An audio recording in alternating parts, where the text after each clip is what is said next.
اعوذ باللہ من الشیطان الرجیم بسم اللہ الرحمن الرحیم اینما تکونوا یدرککم الموت۔ اب ظاہر بات ہے کہ قتال سے جی چرانے میں اصل سبب کیا تھا؟ موت کا خوف۔ اب اس کو کھولا جا رہا ہے جو ان کے دل کے اندر ہے۔ اینما تکونوا یدرککم الموت، جہاں کہیں بھی ہوگے موت تو تمہیں آ لے گی، پا لے گی۔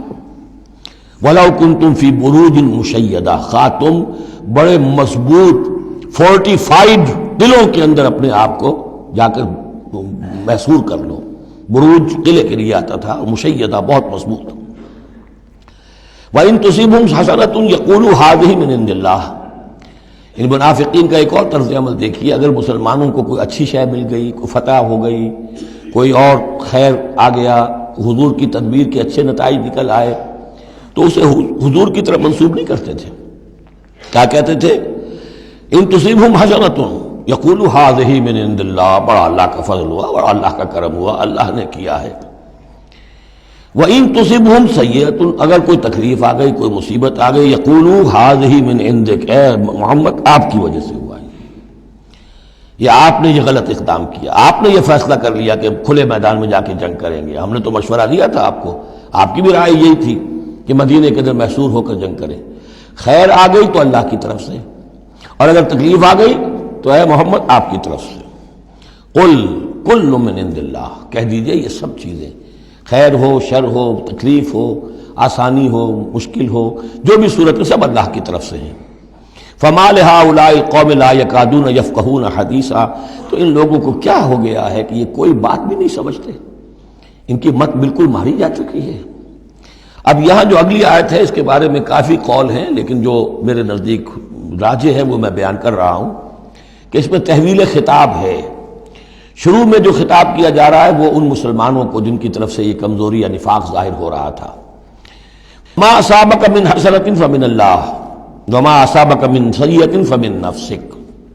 دیکھو اے مسلمان، جو بھی کوئی خیر تمہیں ملتا ہے تمہیں یہی کہنا چاہیے اللہ کی طرف سے، اگرچہ خیر بھی اللہ کی طرف سے اور شر بھی اللہ کی طرف سے۔ یہ تو جو ہمارے ایمان کا ہے وہ ایمان مفصل، والقدر خیرہ وشرہ من اللہ تعالی والبعث بعد الموت، ہمارا ایمان اس پر ہے۔ لیکن طریقہ کیا ہے انسان کے لیے، ادب کیا ہے، صحیح کیا ہے؟ وہ یہ ہے کہ خیر ملے اللہ کا فضل ہے، اور اگر کوئی خرابی ہوئی ہے میری کسی غلطی سے ہوئی ہے، مجھ سے کوئی کوتاہی ہوئی ہے، مجھے اللہ تعالیٰ نے کوئی تعدیب فرمانی چاہیے۔ وَأَرْسَلْنَاكَ لِلنَّاسِ رَسُولًا، اور اے نبی ہم نے آپ کو تو لوگوں کے لیے رسول بنا کر بھیجا ہے۔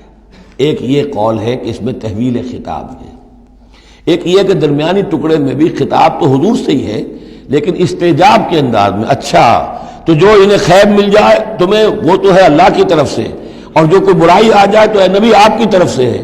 کیا بات یہ کہہ رہے ہیں جبکہ اللہ نے آپ کو تو رسول بنا کر بھیجا ہے؟ تو یہ دو تعبیریں ہیں اس کی، میرے نزدیک پہلی تعبیر راجح ہے۔ وَكَفَىٰ بِاللَّهِ شَهِيدًا، اور اللہ تعالیٰ کافی ہے گواہ کے طور پر یا مددگار کے طور پر۔ مَن يُطِعِ الرَّسُولَ فَقَدْ أَطَاعَ اللَّهَ، جو کوئی اطاعت کرتا ہے رسول کی، جس نے اطاعت کی رسول کی اس نے اطاعت کی اللہ کی۔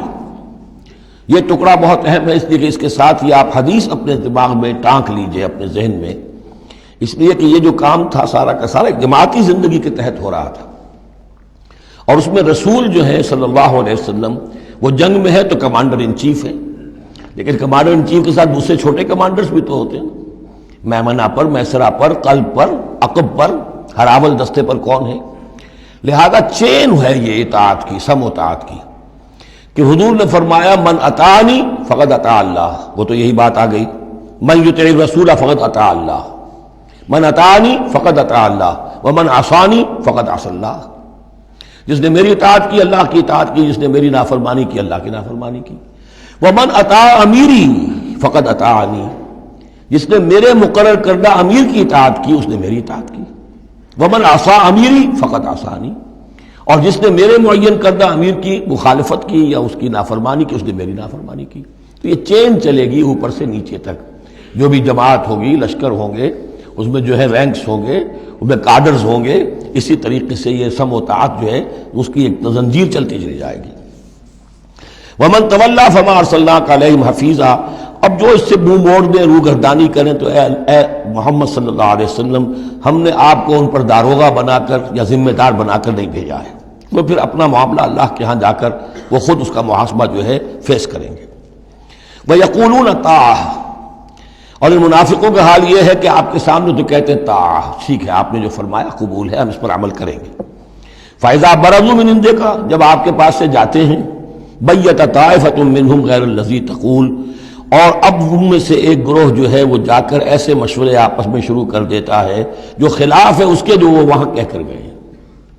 سامنے تو ہو گئی، بعد میں جا کر جو ہے ریشہ دوانی، سازش۔ واللہ یکتب ما یبیتون، اور اللہ لکھ رہا ہے، نامہ اعمال ان کا تیار ہو رہا ہے، وہ جو بھی مشورے کرتے ہیں۔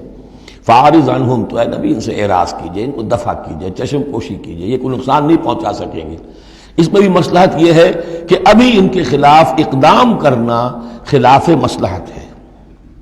جیسے ایک دور میں فرمایا گیا کہ ابھی فاعفوا واصفحوا، ان یہودیوں کو ذرا ابھی ان کی شرارتوں پر نکیر نہ کیجئے، جو کہہ رہے ہیں صبر کیجئے، اس لیے کہ ابھی اسی کے اندر مصلحت ہے کہ ابھی یہ محاذ نہ کھولا جائے۔ اسی طرح ان کے بارے میں کہا کہ آرزنو، ابھی ذرا کچھ عرصے کے لیے، یہاں الفاظ تو نہیں ہے وہ عرصے کے لیے، لیکن نتیجے کے طور پر، اس لیے کہ غزوہ تبوک کے بعد پھر حضور نے ان پر گرفت شروع کی، تو وقت آ گیا کہ اس کے بعد ان کے پردے چاک کر دیے گئے، جو پردے پڑے رہے تھے اب تک وہ پردے اٹھا دیے گئے تھے۔ فَأَعْرِضْ عَنْهُمْ وَتَوَكَّلْ عَلَى اللَّهِ، اور آپ اللہ پر توکل کیجئے، وَكَفَىٰ بِاللَّهِ وَكِيلًا، اللہ کافی ہے سہارے کے طور پر۔ یعنی ان کی یہ ریشہ دوانیاں، ان کے یہ مشورے، ان کی یہ سازشیں، یہ سب جو ہے پادر ہوا ہے، اور یہ سب نسیاں منسیہ ہو جائیں گی، آپ فکر نہ کیجئے۔ افلا یتدبرون القرآن، تو کیا یہ لوگ قرآن پر تدبر نہیں کرتے؟ پڑھتے تو ہیں، میں نے آپ سے کہا نا نمازیں تو وہ پڑھتے تھے، جو بھی منافق تھا اسے اس وقت نماز تو پڑھنی پڑتی تھی، ورنہ تو مسلمان نہ مانا جاتا۔ آج تو مسلمان مانے جانے کے لیے نماز ضروری نہیں ہے، اس وقت تو ضروری تھی، بلکہ عبداللہ ابن ابی تو پہلی صف میں ہوتا تھا، اور جمعے کے روز تو خاص طور پر حضور کے خطبے سے پہلے کھڑا ہو جاتا تھا اور اعلان کرتا تھا، لوگوں توجہ سے سنو، یہ اللہ کے رسول ہیں، اپنی چودراہٹ کے اظہار کے لیے کہ میں یہاں کا چودھری ہوں۔ تو وہ نمازیں تو پڑھتے تھے، قرآن سنتے تھے، لیکن افلا یتدبرون القرآن، قرآن پر تدبر نہیں کرتے۔ یہ قرآن ان کے سروں پر سے گزر رہا ہے، یا ان کے ایک کان سے داخل ہو کر دوسرے کان سے نکل رہا ہے۔ وَلَوْ كَانَ مِنْ عِنْدِ غَيْرِ اللَّهِ، اگر یہ اللہ کے سوا کسی اور کے پاس سے آیا ہوتا، لَوَجَدُوا فِيهِ اخْتِلَافًا كَثِيرًا، تو اس میں بہت سے تضادات وہ پاتے۔ اس پر غور کرو گے، یہ بڑا مربوط کلام ہے، اس کا پورا فلسفہ جو ہے بہت منطقی طور پر مربوط ہے، اس کے اندر کہیں